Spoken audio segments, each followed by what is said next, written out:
Polícia Federal indiciou o ex-presidente Jair Bolsonaro e mais 16 pessoas por fraudes em cartões de vacinação contra a Covid. Ministro da Fazenda, Fernando Haddad, diz que será possível aprovar a reforma tributária ainda este ano. Moradores de comunidades do Rio de Janeiro são obrigados a pagar propinas a traficantes e milicianos. Banco Central alertou para vazamento de dados via Pix de 46 mil contas bancárias. Moradores de Santa Catarina começam a ser vacinados contra a nova variante da gripe que tem reações intensas. Israel aumentou ataques contra a Síria em busca de guerrilheiros ligados ao governo do Irã. Espécie animal deslumbrante conhecida como dragão azul provoca queimaduras e atrapalha o passeio de quem vai às praias do Texas, nos Estados Unidos.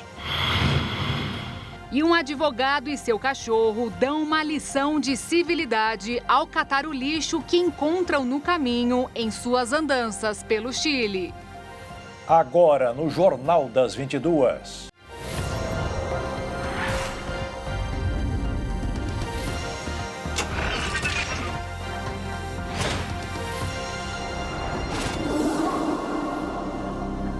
Olá, boa noite. Boa noite.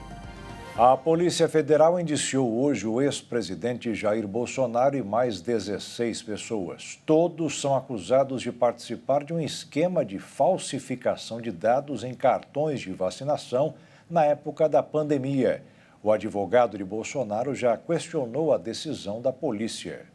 A Polícia Federal concluiu a investigação sobre fraude em cartões de vacinação contra a Covid-19 e encaminhou ao Ministério Público Federal o pedido de indiciamento de Jair Bolsonaro, Mauro Cid e outras 15 pessoas.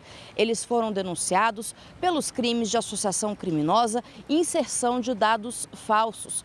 Segundo a investigação da Polícia Federal, um grupo articulou uma estrutura criminosa para fazer registros falsos de vacina no sistema do Ministério da Saúde.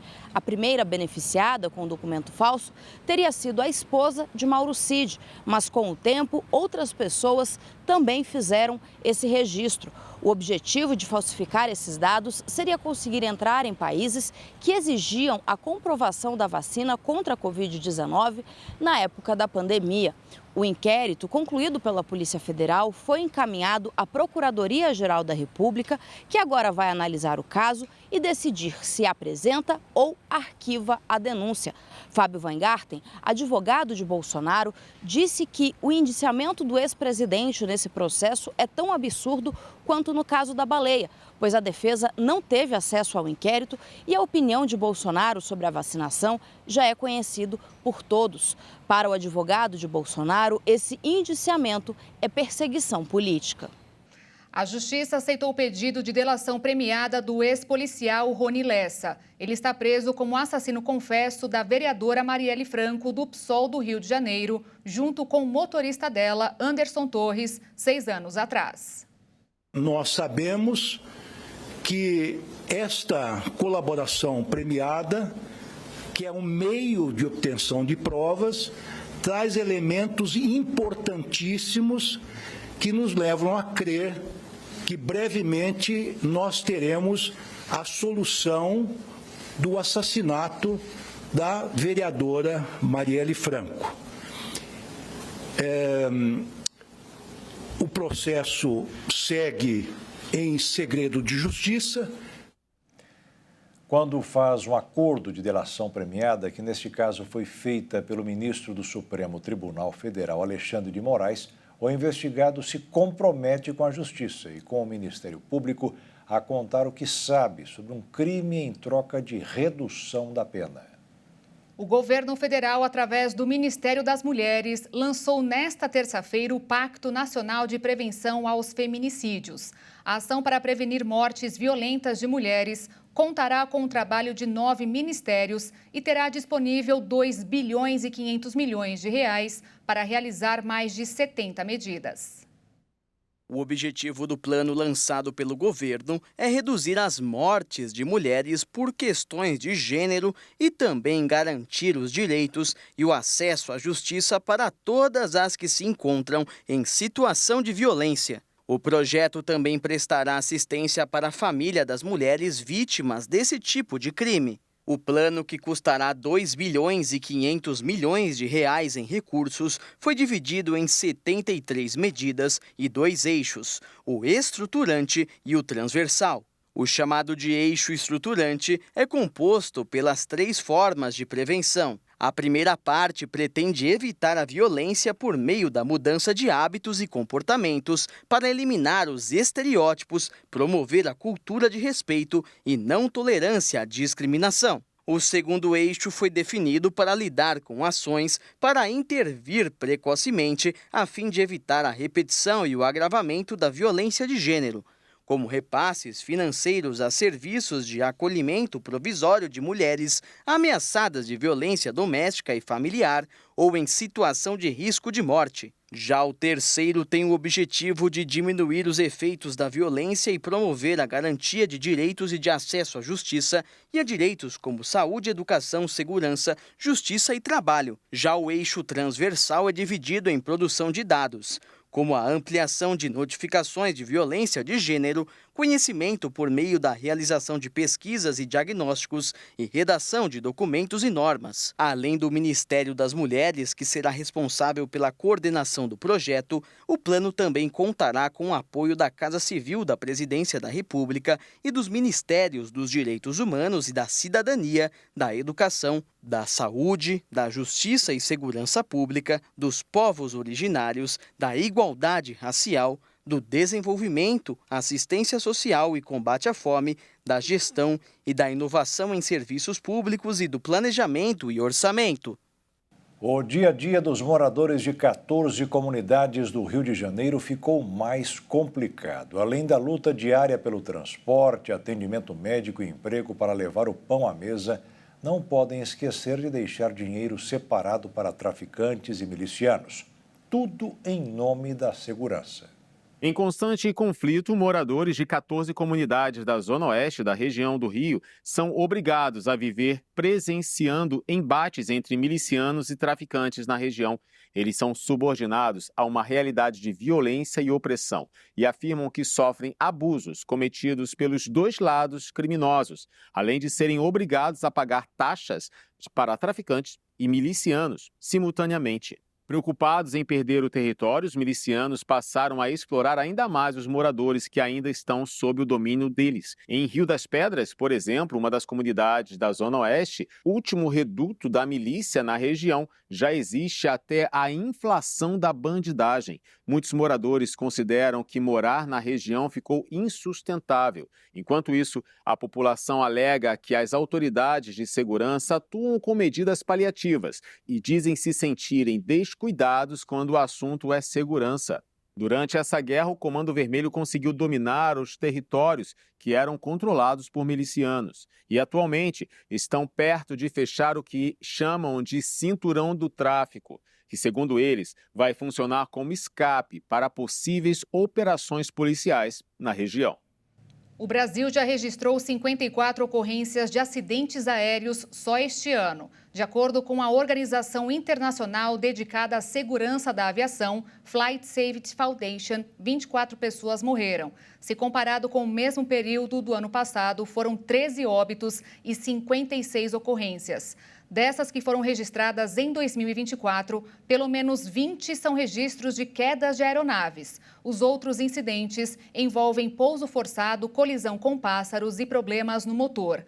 No mundo todo, o site da organização computou 842 ocorrências e 273 fatalidades neste ano. Uma pesquisa inédita demonstrou que o Brasil é o país com menor índice de satisfação quando o assunto é segurança pessoal. quem não entende o conceito de segurança pessoal, basicamente é o quão seguro as pessoas se sentem em ambientes tanto públicos como ruas e praças, como até mesmo em ambientes privados, como sua residência. Sabemos também que é dever do Estado implementar políticas públicas de segurança que garantam aos cidadãos o direito de ir, vir e transitar com tranquilidade nos locais públicos, além de assegurar a defesa de sua integridade física e de seu patrimônio. Contudo, não é o que vemos na prática. Com isso, a pesquisa da Ipsos traz uma realidade dos brasileiros. Apenas 53% da nossa população se declara contente nesse quesito. Em comparação ao ano passado, o Brasil registrou uma queda de 10 pontos percentuais. A média mundial é de 73% de satisfação. Os líderes nesse ponto são a Indonésia, com 89%, Singapura, com 88% e a Holanda também com 88%. O estudo apontou ainda que 40% dos brasileiros estão satisfeitos com a situação social e política do país, índice próximo à média global de 39%. Ainda assim, os brasileiros permanecem entre aqueles que mais se autodeclaram felizes, com 81%, o que coloca o país no top 5 das nações mais alegres. Fica atrás apenas da Holanda, México, Indonésia e Índia. A pesquisa foi realizada entre os dias 22 de dezembro de 2023 e 5 de janeiro de 2024 em 30 países. A amostra foi de 24.269 entrevistados online, sendo 1.000 entrevistados no Brasil. A margem de erro é de 3,5 pontos percentuais. E veja a seguir, ministro da Fazenda Fernando Haddad disse que será possível aprovar a reforma tributária ainda este ano. E ainda, Banco Central alertou para vazamento de dados via Pix de 46 mil contas bancárias.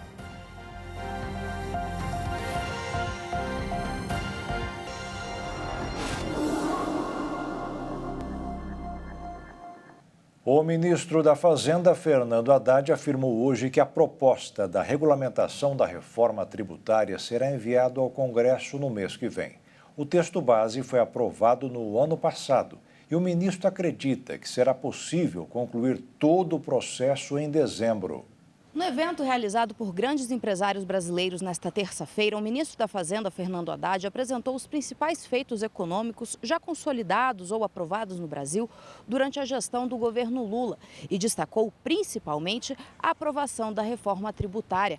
Haddad afirmou que a aprovação dessa medida era aguardada há décadas e foi um grande avanço para a economia brasileira. O evento também contou com a participação do vice-presidente da República, Geraldo Alckmin. Alckmin disse durante o discurso que a reforma tributária traz eficiência econômica e que o país ficou caro antes de ficar rico, fazendo referência ao processo de desindustrialização ocorrido nos últimos anos. Alckmin também afirmou que o setor industrial precisa ficar atento à regulamentação da reforma tributária para manter a desoneração de investimentos e exportações. Segundo Fernando Haddad, ministro da Fazenda, o texto da regulamentação da reforma tributária será enviado ao Congresso Nacional no mês que vem. Paralelamente a isso, nós atuamos na agenda fiscal do país, colocando princípios e valores necessários para anteciparmos os resultados previstos na própria reforma. Nós não podemos aguardar até 2032 para colocar ordem nas contas públicas tão desarrumadas. Pagamos, no final do ano passado, o calote dos precatórios. Não queremos acumular dívidas para os governos seguintes. Queremos adotar o princípio da responsabilidade fiscal sem deixar de olhar para a responsabilidade social e para a responsabilidade ambiental, que exigem investimentos importantes, mas estamos diante de um novo marco fiscal que, a julgar pela análise dos principais organismos internacionais, inclusive as agências de risco, coloca esse país numa trajetória de equilíbrio. No dia 28 de março acontece mais um leilão com mercadorias e veículos apreendidos ou abandonados da alfândega da Receita Federal do Brasil.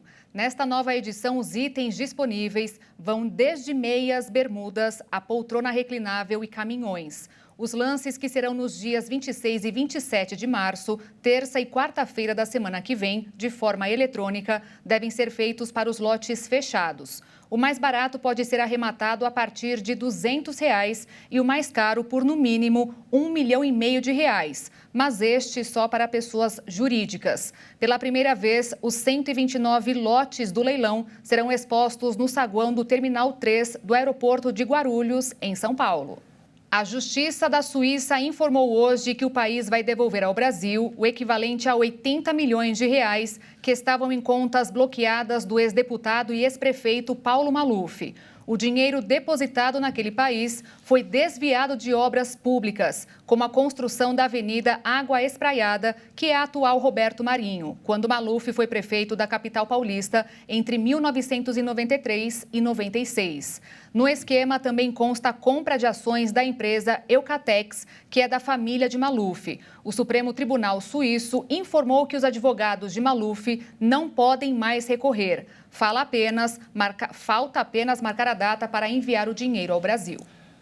No mercado financeiro, os investidores seguem à espera de mais uma super quarta, quando os bancos centrais do Brasil e dos Estados Unidos anunciam suas decisões de política monetária.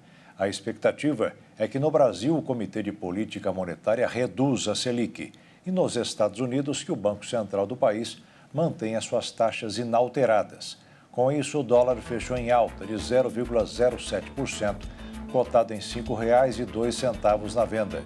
E a Bolsa de Valores fechou em alta de 0,45% aos 127.529 pontos.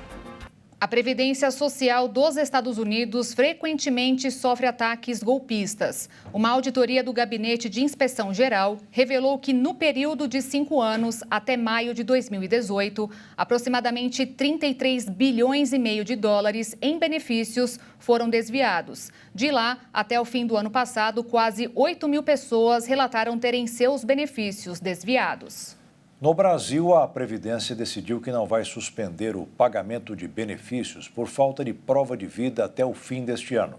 A medida foi tomada para evitar que as pessoas busquem as agências, preocupadas com um eventual corte dos depósitos. E foi reforçada a informação de que cabe ao próprio INSS, através de movimentações do beneficiário, como saques em agências bancárias, conferir se a pessoa está viva. O governo federal determinou hoje que a Agência Nacional de Energia Elétrica investigue as causas do apagão que atinge o centro da cidade de São Paulo. Já se passaram mais de 30 horas e ainda existem casas, comércios e até hospitais sem energia elétrica. O apagão, que começou por volta das 10 horas da manhã de ontem, deixou vários bairros do centro da cidade no escuro. Mas quem dera se esse fosse o único problema. Os moradores também enfrentam um calorão fora do normal, que está batendo a casa dos 30 graus Celsius em praticamente todos os dias. Para refrescar, somente um banho de caneca, sem direito a ligar os ventiladores ou até mesmo um ar-condicionado. Para os comércios, a situação é ainda mais delicada, principalmente para as lanchonetes e restaurantes. A preocupação é manter os alimentos refrigerados. E se colocar na ponta do lápis, acaba ficando mais em conta alugar um gerador do que arcar com a perda das mercadorias. A Enel, principal fornecedora de energia elétrica de São Paulo, afirmou que tudo voltaria ao normal até às 8h30 da manhã de hoje, mas isso não aconteceu. A energia havia voltado apenas para 85% dos clientes que foram afetados. Mas parte das casas, comércios e até hospitais continuam sem energia. Os pacientes tiveram que ser dispensados, além de terem as consultas, exames e outros procedimentos remarcados. Por causa dessa falsa promessa, o ministro de Minas e Energia, Alexandre Silveira, determinou que a Agência Nacional de Energia Elétrica faça uma apuração rápida e rígida dos fatos que causaram o apagão. Além disso, pediu que a Enel seja responsabilizada e punida de forma rigorosa, justamente por conta dos frequentes problemas com a qualidade da prestação de serviços. Para o ministro, a empresa precisa comprovar que é capaz de continuar atuando no Brasil. De acordo com a Enel, o problema começou após uma escavação realizada pela Companhia de Saneamento Básico do Estado de São Paulo, a Sabesp, atingir acidentalmente os cabos da rede subterrânea da distribuidora. Mas a Sabesp negou. Eles afirmaram que antes de qualquer escavação é realizada uma sondagem e que só após tudo isso dão início ao trabalho. Mas essa onda de apagões fez até mesmo o Procon enviar uma notificação para a Enel.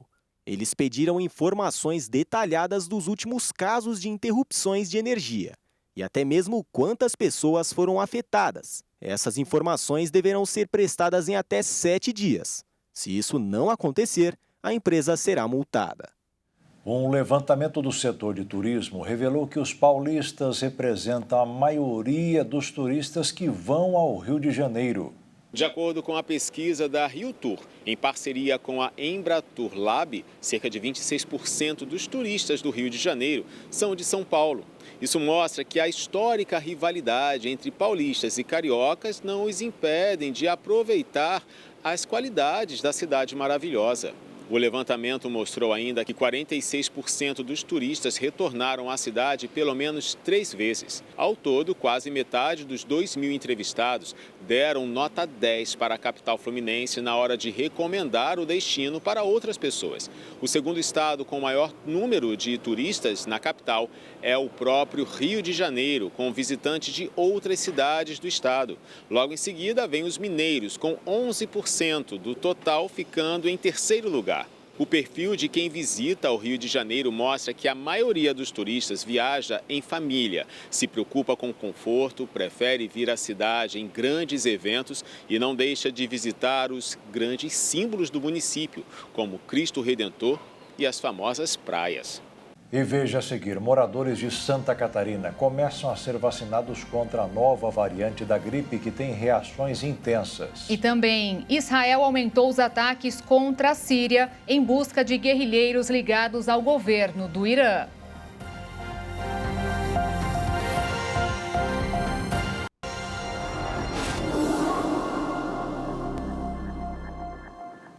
O Distrito Federal e Santa Catarina começaram hoje a vacinar as pessoas contra a gripe. O aumento constante dos casos preocupa as autoridades de saúde do país, principalmente porque o vírus que está circulando também provoca síndrome respiratória aguda.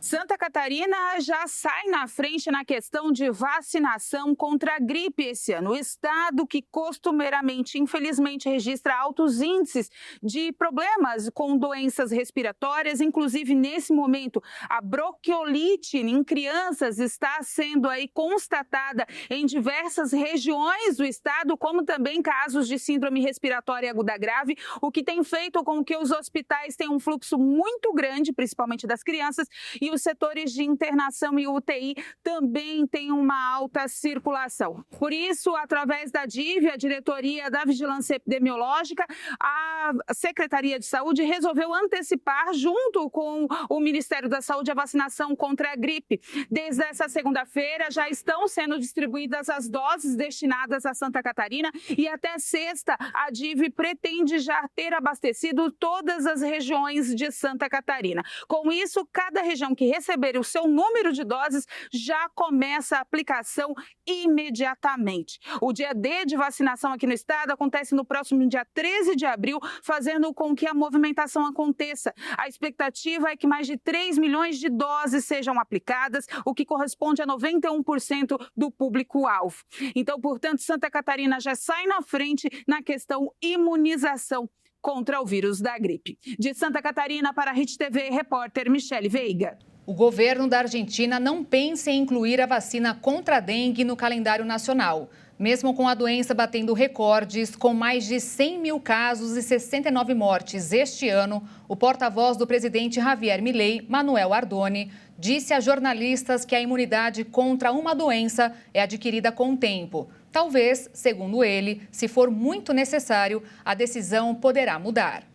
Mais de 40% da população mundial enfrenta hoje um problema neurológico, desde uma simples enxaqueca até acidentes vasculares. A conclusão é de um estudo feito por cientistas do mundo inteiro em mais de 200 países. E a situação agravada por sequelas de doenças como a Covid está ficando cada vez pior.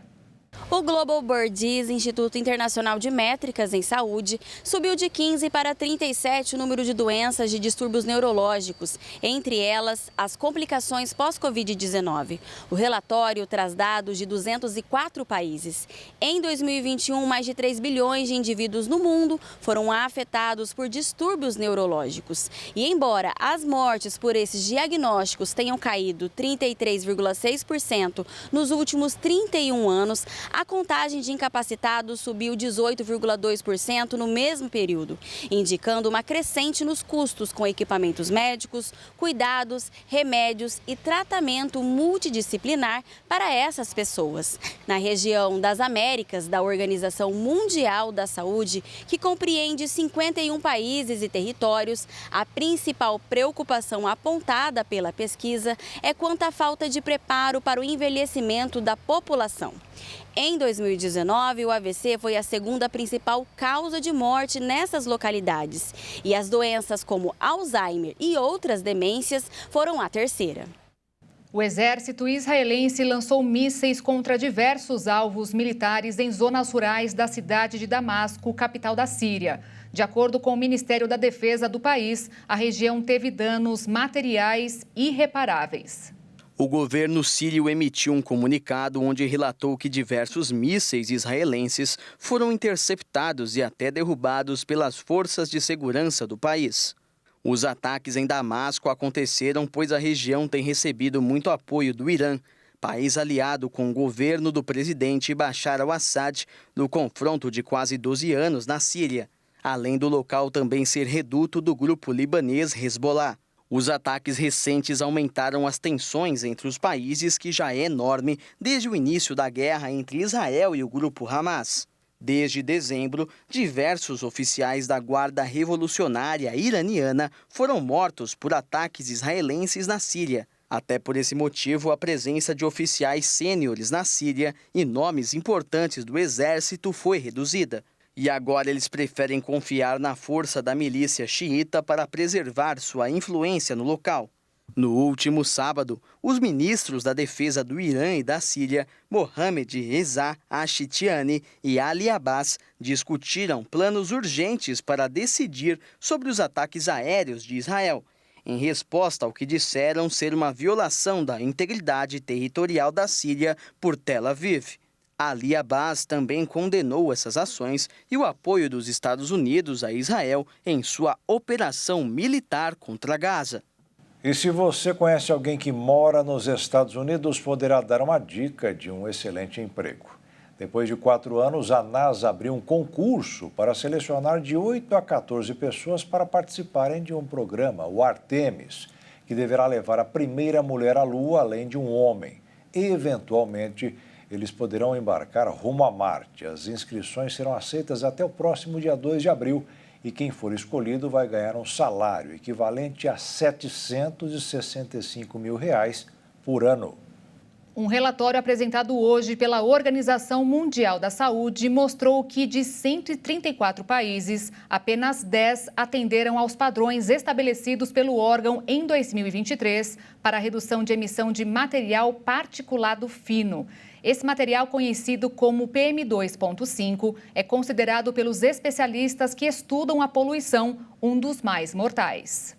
A poluição estudada é chamada de material particulado fino, ou PM2.5, porque se refere a partículas sólidas com menos de 2,5 micrômetros de tamanho, pequenas o suficiente para entrar na corrente sanguínea. Ou seja, a forma mais mortal de poluição do ar e leva a milhões de mortes prematuras todos os anos. Segundo a OMS, a poluição do ar e as mudanças climáticas têm o mesmo culpado, os combustíveis fósseis. E por isso, é estabelecido que as pessoas não devem respirar mais de 5 microgramas de material particulado fino por metro cúbico de ar. em média, ao longo de um ano.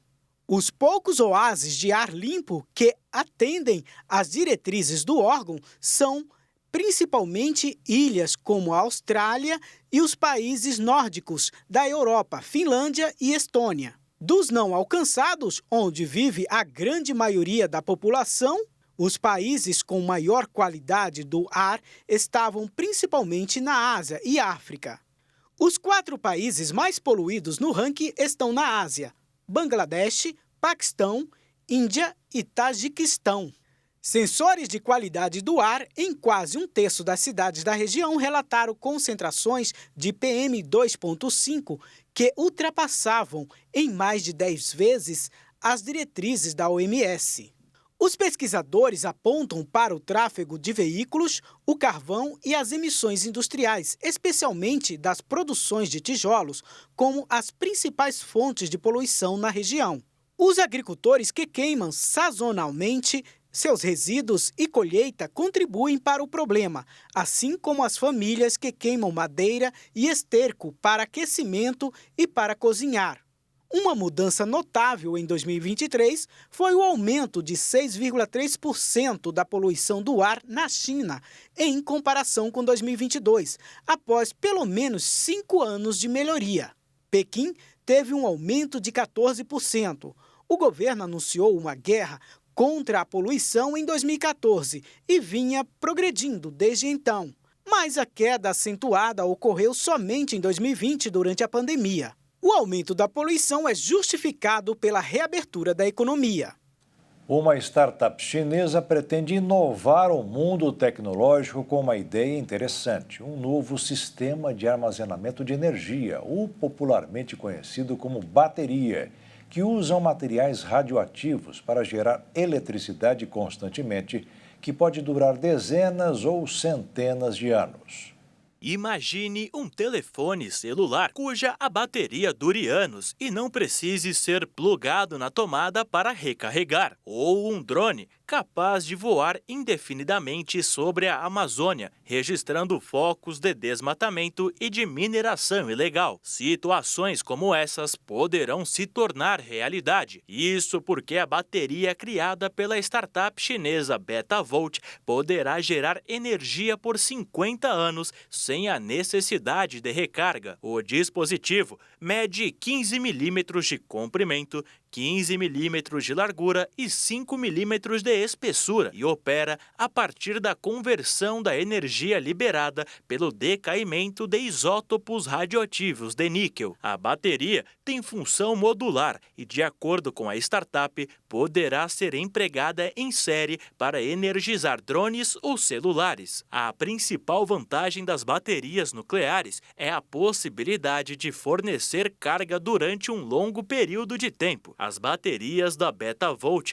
podem ter duração de 50, 100 anos ou mais, dependendo do material radioativo utilizado. Os líderes desse projeto na startup dizem que a estimativa real é que os sistemas de armazenamento de energia deles possa durar em média até 200 anos. Mas isso não é uma novidade no mundo científico. Essas baterias começaram a ser estudadas no início do século passado. A produção limitada é feita principalmente por governos de países que dominam a tecnologia nuclear, como os Estados Unidos e a Rússia. Como exemplo, os rovers da Agência Espacial Norte-Americana NASA empregam esse tipo de tecnologia. Mas não só lá fora estudos são feitos. No Brasil, também existem estudos nessa área. Uma equipe do Instituto de Pesquisas Energéticas e Nucleares, com sede em São Paulo, apresentou no fim de 2023 o primeiro protótipo de uma bateria nuclear termoelétrica feita no país. Essas baterias pretendem modificar a forma em que lidamos atualmente com as tecnologias e poder usar sem se preocupar em carregar os aparelhos causa um certo alívio ao ser humano. E veja a seguir, uma espécie de animal deslumbrante, conhecida como dragão azul, provoca queimaduras e está atrapalhando o passeio de quem vai às praias do Texas, nos Estados Unidos. E ainda, advogado e seu cachorro dão uma lição de civilidade ao catar o lixo que encontram no caminho em suas andanças pelo Chile.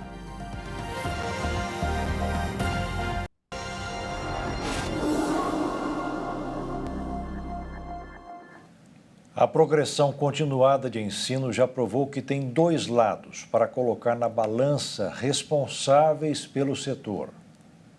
Para evitar a evasão, os alunos não repetem de ano. Mas quando tem que mostrar se aprenderam direito as lições, ficam devendo uma simples resposta correta. No Brasil, a progressão continuada, programa em que alunos com baixo desempenho escolar não reprovam, diminuindo assim a evasão, foi adotada a partir da criação da LDB, Lei de Diretrizes e Bases para a Educação, em 1996. A legislação possibilitou o uso do sistema de progressão escolar, mas não o tornou obrigatório. Em 1998, São Paulo foi o primeiro de 9 estados brasileiros a aderir a este sistema, implantado em toda a rede pública estadual de ensino. Porém, inúmeras são as críticas feitas por pais e também professores, já que ao invés do aluno repetir de ano, caso não atinja as notas esperadas, a reprovação só acontece após o final de cada ciclo, que dura em torno de 3 anos. Estudos apontam que a evasão realmente diminuiu, porém um outro problema surgiu: o do aluno que chega até o final do ensino fundamental, por exemplo, sem ao menos ter conhecimentos gerais básicos. De acordo com a Unesco, a Organização das Nações Unidas para a Educação, Ciência e Cultura, embora existam estudos que apontem benefícios do uso de repetição a cada série, em países em desenvolvimento, isto gera mais danos do que vantagens. Para garantir que a população brasileira caminhe pelas ruas com um sentimento de segurança, os estados estão investindo em câmeras com sistema de inteligência artificial. O objetivo é conseguir identificar criminosos, ainda que estejam andando no meio de uma multidão de pessoas. O interesse de secretarias de segurança por esse tipo de tecnologia está em alta. Só no ano passado, cerca de 12 bilhões de reais foram movimentados para a compra desse tipo de equipamento. Número que fez as empresas de segurança eletrônica ficarem maiores. Inclusive, neste ano, já cresceram quase 20%. Elas são capazes de identificar foragidos da justiça apenas com o poder da lente e da inteligência artificial. É possível programar fatores como a cor da roupa para que fique ainda mais fácil localizar os suspeitos de crimes ou até desaparecidos. Além disso, também pode ajudar os policiais nas estradas. Elas verificam com precisão qual veículo possui alguma irregularidade e repassam para as autoridades. Assim, as ações acabam se tornando bem mais precisas. Todos os meses, mais de 600 mil câmeras são vendidas para clientes públicos ou privados. Alguns projetos de prefeituras e governos do estado estão em fase de implementação e muitos já estão até mesmo funcionando.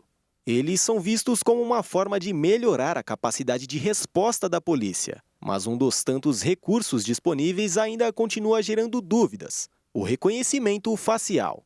Para muitos, ele ainda é impreciso e abre as portas para que inocentes sejam conduzidos para a delegacia, em alguns casos até mesmo detidos. Mas os gestores municipais e estaduais afirmam que essa nova tecnologia é um caminho sem volta. Só no Espírito Santo já são quase 2.000 câmeras que vigiam as estradas. Todo o sistema é muito inteligente. Eles analisam placas, modelo, cor, cinto de segurança e até mesmo adesivos que os motoristas podem ter colocado no carro. O que mais impressiona é a velocidade disso tudo. Esses dados são registrados em apenas 6 segundos. Mas o recurso favorito de muitas secretarias tem sido os alertas para carros ou motos roubados. Isso porque o crime se movimenta sobre rodas. Cerca de 95% dos casos acontecem com os criminosos num veículo. E justamente por isso, a tecnologia envolvida com o combate ao crime é vista com tanto carinho. Hoje é o último dia do verão. Além das altas temperaturas, a estação também bateu um recorde seguido pelo outro de consumo de energia. O verão desse ano foi mesmo intenso, a começar pelas altas temperaturas. Em São Paulo, por exemplo, essa é a estação mais quente dos últimos 10 anos e a terceira com maior temperatura máxima já registrada. A média máxima registrada nesse ano foi de 30 graus. Só 2 anos tiveram a temperatura superior. Em 1998, com a temperatura média de 30,3 graus, e no verão de 2014, quando a temperatura média foi de 31,2 graus. E essa foi a maior da história. Por causa das altas temperaturas, o consumo de energia também aumentou em todo o Brasil. Segundo o Operador Nacional do Sistema Elétrico, o país registrou uma carga média de 91 mil megawatts. E esse é um novo recorde histórico de consumo. Mas esse calorão deve começar a diminuir na madrugada de hoje, com o início do outono. Para os próximos dias, a previsão é de chuvas fortes em quase todo o país. Isso porque o Brasil continua em uma grande massa de ar quente e úmido. E essas condições são ideais para a formação de nuvens carregadas e pancadas de chuvas com raio. Por isso, o Climatempo emitiu um alerta de tempestades para todo o país. E a última década foi a mais quente da história. Segundo a Organização Meteorológica Mundial, em 2023, aconteceram novas máximas globais em vários quesitos, incluindo temperatura dos oceanos, degelo da Antártida e aumento do nível do mar. E pelo ritmo do tempo, 2024 deverá ser pior. O mercado de música digital no Brasil deve gerar quase 5 bilhões de reais neste ano. Todo esse dinheiro acaba indo para o bolso dos artistas e gravadoras, logo após você ouvir uma música pelo celular ou computador.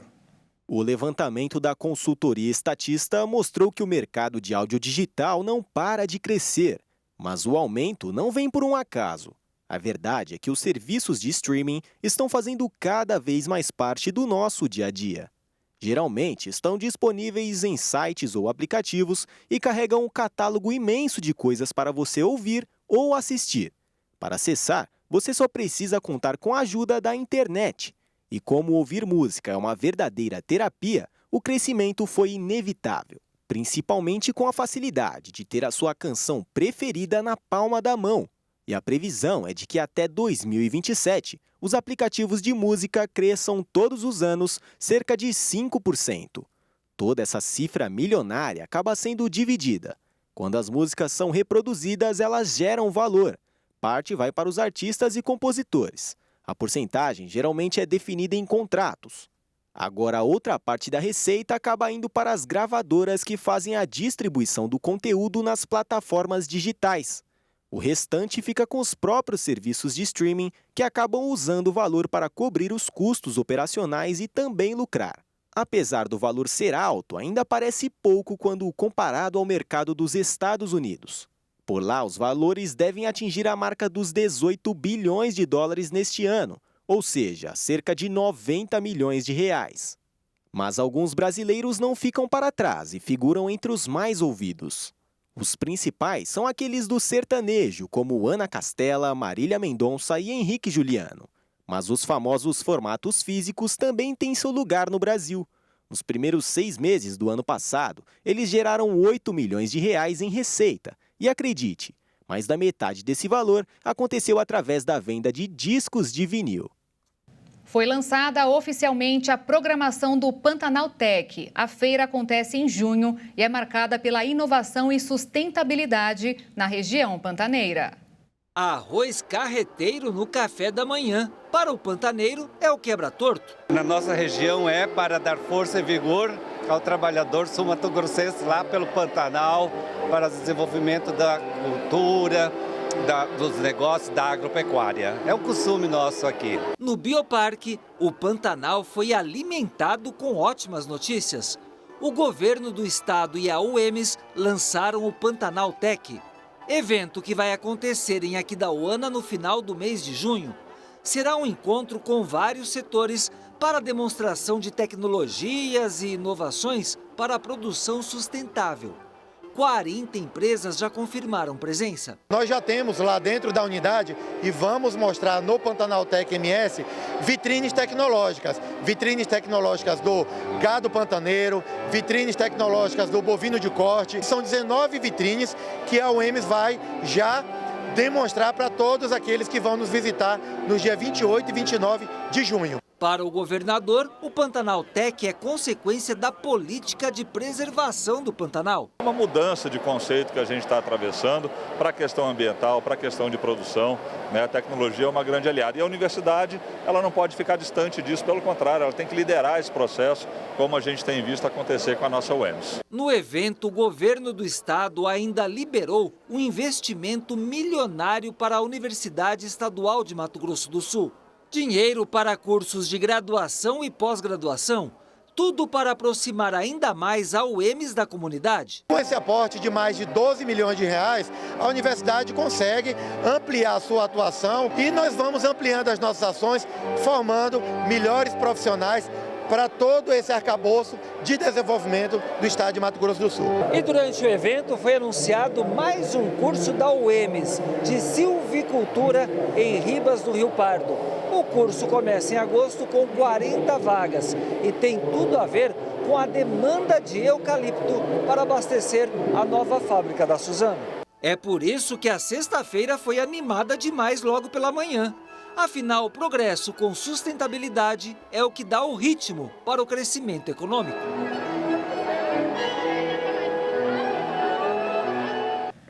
O oceano está repleto de criaturas misteriosas, muitas que raramente são vistas pelos seres humanos. E agora uma criatura deslumbrante, porém venenosa, conhecida como o dragão azul, tem sido avistada recentemente nas praias do Texas, atrapalhando os planos de férias de muitas pessoas. De acordo com a ONG One Off, a picada do dragão azul pode resultar em náuseas, dor, vômitos, dermatite alérgica aguda e hiperpigmentação pós-inflamatória. Os dragões azuis não chegaram ao Texas por mero acaso. Eles têm o hábito de seguir literalmente o fluxo. Os dragões azuis podem parecer preguiçosos, porém não são muito receptivos.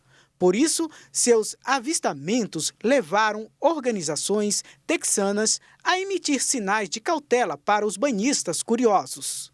Uma medida adotada pelo Instituto de Pesquisas EARTH, dedicado à conservação ambiental no Golfo do México. Os observadores e os biólogos marinhos parecem concordar em um ponto. Essas criaturas azuis e cintilantes, em forma de pássaro, lembram personagens de uma série de desenho animado.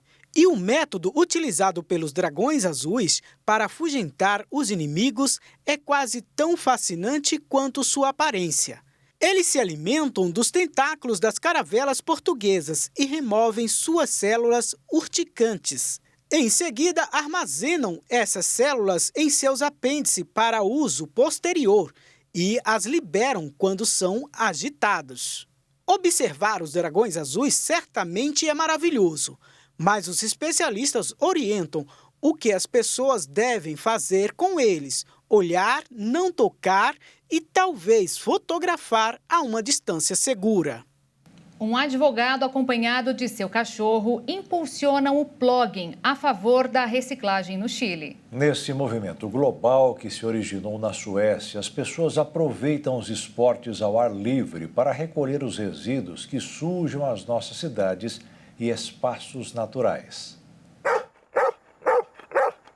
Gonçalo e seu cachorro recolhem lixo no maior parque de Santiago do Chile para promover o plogging, em um país que recicla menos que a média na América Latina.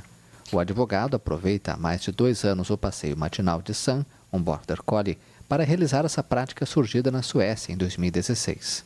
O termo deriva da palavra ploca, que significa recolher em sueco, e jogging, que em inglês significa uma corrida mais leve.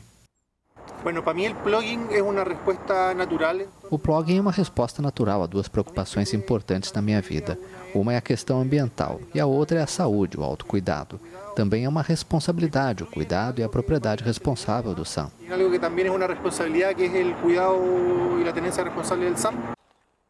Gonçalo e Sam se apresentam como pioneiros do plogging no Chile, uma das economias mais competitivas da América Latina em plena transição para energias limpas, mas em dívida com a gestão de resíduos.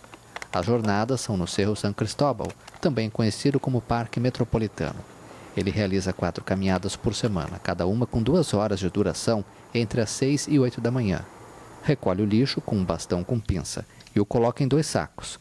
O restante vai para a alforge usada por Sam, treinado para carregar garrafas e latas. Tudo está voltado para entender que nós, como cidadãos responsáveis, também somos convidados a participar dessa corresponsabilidade e a ter empatia com as gerações futuras, também no que diz respeito ao cuidado com o meio ambiente. Segundo a Comissão Econômica para a América Latina e o Caribe, a CEPAL, dos resíduos não perigosos, o Chile recicla apenas 3,1%, abaixo da média de 4,4% na região. E o Jornal das 22 termina aqui. Obrigada pela sua companhia nesta terça-feira. Um ótimo fim de noite para você e até amanhã. Uma boa noite e fique na paz. Tchau.